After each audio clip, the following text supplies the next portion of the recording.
On the surface, this investment deal for a rental property looks like an incredible deal. But once you include all the real expenses, it completely changes.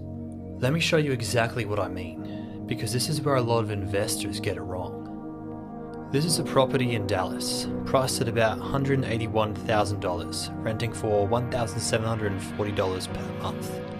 Right away, this looks really strong. The cap rate is over 10%. The DSCR is well above 1.25, and the cash-on-cash return is over 17%. So at first glance, this looks like an amazing deal. This is the kind of deal most people would jump on immediately, but here's the problem. These numbers aren't realistic yet, because right now we haven't included things like property taxes, maintenance, insurance, all the real costs. So let's add those in. I'll add property tax, maintenance, insurance. And I always include some extra for unexpected costs because there are always expenses people forget.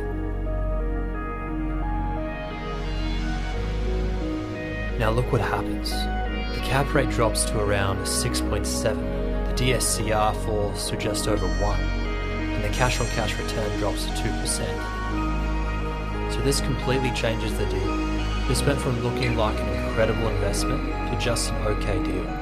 It's not terrible, but the returns aren't strong enough to justify the risk.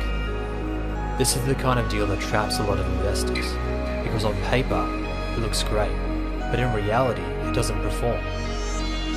For me, this would be a pass. I'd want stronger returns than this. If you want to analyze deals properly like this, I've linked the calculator below. You can try it out for free. It'll help you avoid deals that look good, but actually aren't.